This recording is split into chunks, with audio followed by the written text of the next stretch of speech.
Aí galera, hoje o papo é com o nosso amigo Rodrigo de Andrade, o Garras, que vai contar pra gente a respeito da gravadora do selo 180 e de como surgiu. Vamos começar esse papo bem no começo, né? E depois a gente vai transitar por alguns títulos da gravadora. Como surgiu a gravadora para começar, o selo 180? Cara, na verdade surgiu assim, eu sou um grande apaixonado por música e coleciono música desde a adolescência, assim. E só que eu comecei a colecionar durante o boom do CD. Então eu colecionava meus discos em CD. E até que um dia eu consegui alguns discos em vinil, comecei a ouvir vinil e algumas músicas que eu já tinha ouvido 1000 vezes em CD, realmente a sonoridade do vinil me impressionou. Despertou aquele diferencial. Foi um lance assim de perceber no ato, assim, discos que eu via muito, quando eu fui ouvir em vinil, fiquei impressionado com a qualidade. E aí meio que num delírio, naquele lance de, gosto de tantos discos que nunca saíram em vinil, só existem em CD, que legal, que seria ter eles em vinil também. Então, na verdade, foi meio que a partir daí, tipo, nossa, como é que eu poderia fazer pra ter esses discos em vinil? Aí eu pensei, poxa, lançando eles. Simples, não? Simples, não? Isso foi em que época que aconteceu? Em que ano que aconteceu? Cara, faz, sei lá, eu acredito que foi aí por 2011, 2012. Sei. E aí eu já trabalhava com jornalismo musical e tal, e aí colecionava muito, então fui adquirindo um know-how, tipo, como é que funcionavam os processos, onde que se fabricava, como que era a qualidade, indústria fonográfica e tal. Isso daí. E aí eu já tinha vários contatos com bandas, enfim, do meu trabalho da época de jornalista e de radialista, enfim. E então foi relativamente fácil, assim, na verdade, no início, assim, conseguir os primeiros lançamentos e tudo mais. Enfim, foi mais ou menos por aí que foi surgindo, assim. Perfeito. E vamos comentar então agora alguns títulos da gravadora e tal, que fazem sucesso no universo do vinil, como por exemplo o Cachorro Grande, que é um grupo de rock de extremo sucesso no país inteiro, né? Conseguiu abraçar o país de norte a sul. E falando, por exemplo, sobre esse disco aqui em especial, Costa do Marfim, pelo fato de ele ter tido um processo todo especial na sua confecção, né? Ele foi gravado em DMM, Direct Metal Mastering, na República Tcheca, e tem inclusive um lindaço na cor verde, né? Tem uma edição, tem a edição em preto tradicional e um lindaço na cor verde. Como é que foi? E o que significa exatamente esse processo de gravação em relação ao tradicional? Então, todos os nossos primeiros lançamentos, eu não sei dizer agora de cabeça, mas acho que são uns 8 ou 9 títulos, a gente prensou na República Tcheca, porque no início, quando surgiu o selo, o dólar estava mais baixo e era mais barato aí a gente produzir no exterior do que fabricar aqui. E a qualidade do material europeu também, né? A prensagem. Sim, isso daí. Na verdade, hoje em dia, os produtos produzidos no Brasil estão com uma qualidade excelente, assim, sabe? Já foi muito criticado no início, mas enfim, eu sou, mesmo os que a gente produz hoje em dia, eu sou muito satisfeito com o que é produzido o que está sendo produzido no Brasil. No caso da Polisson, né? Porque Vinil Brasil vocês ainda não fizeram nada, né? Mas já vai vir o Vinil já vai vir algumas. Então isso aí é uma notícia inédita aí. Essa é. Mas para esse primeiro semestre a gente deve ter uns 2 lançamentos da Vinil Brasil aí. Tá bom. Mas enfim, os primeiros lançamentos então a gente começou a fazer na República Tcheca, no leste europeu, nessa fábrica que é a maior do mundo, a GZ Media. É onde se produzem os discos dos Beatles hoje em dia, dos Rolling Stones, do Oasis, enfim. Quase todas as grandes gravadoras europeias. O alto clero musical tá lá. Isso aí. Todas as grandes gravadoras do mundo, as sedes europeias, prensam nessa fábrica. Sei. E eles têm um processo de confecção que é o corte por DMM. Na verdade, ele pula algumas etapas do processo de confecção tradicional do vinil, porque na verdade funciona mais ou menos o seguinte: o corte por DMM.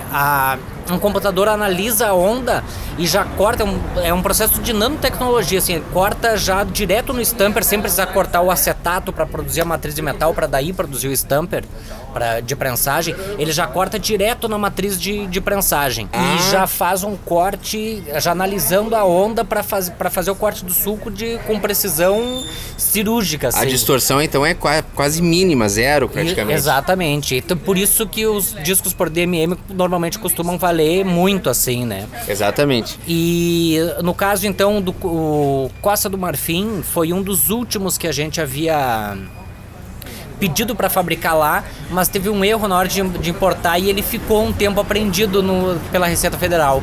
Então a gente arrematou normal, né?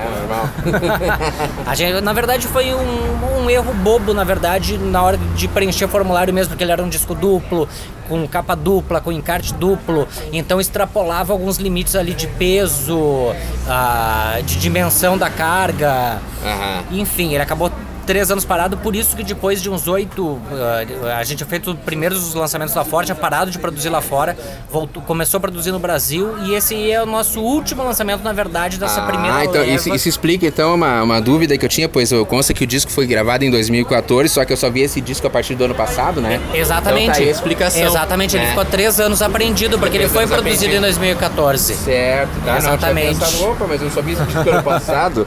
Tá bom, então. E o Electromode, né? Electromode, 8º álbum da banda aí com capa Gatefold, encarte com 8 páginas, OB, edição limitada em 500 cópias, que é o próximo álbum seguinte, né? Isso aí, isso daí. É um segundo capítulo nessa aventura deles na música eletrônica, que na verdade são discos de rock, mas com uma roupagem eletrônica.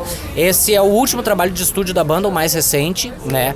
Teve essa edição, então, realmente, aí, capa dupla, encarte de 8 páginas. Foi o eleito o disco mais bonito de 2017, lançado no Brasil, pelo Universo do Vinil, um site com muito respaldo no meio, assim, entre os colecionadores de disco. E, enfim, é o trabalho de estúdio mais recente deles. Foi legal, dos nossos lançamentos foi um dos primeiros assim que teve uma grande saída inicial, assim, tanto é que a gente ainda tem algumas cópias, mas realmente o estoque está bem baixo e foi um disco que vendeu muito bem. E agora eles estão prestes a lançar um próximo, o seguinte, que vai ser um ao vivo, que deve estar saindo nesse primeiro semestre de 2018 ainda. Opa, então aguardem aí os fãs da banda, né? Isso aí. Agora a gente vai bater um papo sobre a banda, sobre a dupla Tape Escandurra, né? Que é formado pela Silvia Tape e o Edgar Escandurra, que é membro, o ex-membro, como poderia dizer do Ira. É membro. Tipo assim, ele tem carreira paralela solo. Tipo Phil Collins, uma hora tá no Gênesis, outra hora sai do Gênesis, depois volta pro Gênesis, né? Mais ou menos aí. Isso aí. Pois é, esse disco deles, o West, é um disco que me orgulha muito, na verdade. Foi nosso primeiro lançamento a gente lançar em todos os formatos. O West, ele saiu em fita cassete, em vinil, em CD e em formato digital. A gente lançou ele em todos os formatos mesmo. E o que eu acho muito legal, porque aí tu pode ouvir as diversas mídias e ver as diferenças de sonoridades em diferentes mídias.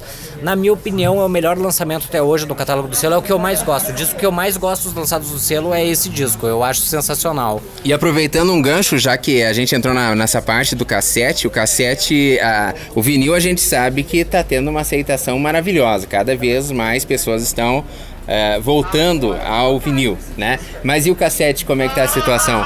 Cara, na verdade, assim, ó, eu acredito, por mais que eu já tenha lançado vários títulos, se não me engano, 5 ou 6 em fita cassete,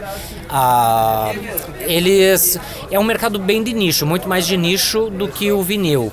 E tem muito um lance de fetiche, de colecionador, de ser uma mídia diferente, né? Tem uma sonoridade que é própria, o cassete soa de uma maneira que é diferente do vinil, enfim, diferente de tudo. E não é a alta fidelidade de um LP, mas realmente tem um mercado de nicho aí, as tiragens são sempre limitadas e a gente está com planos aí para, de repente, acredito que nesse ano ainda, a gente trabalhar algumas edições realmente especiais em cassete. A gente quer pegar demo tapes, gravações que surgiram realmente em cassete e lançar edições limitadas em cassete desse material. São gravações que não vão ser em vinil, em CD, nem em formato digital, e a gente quer continuar lançando elas exclusivamente no cassete. Bacana.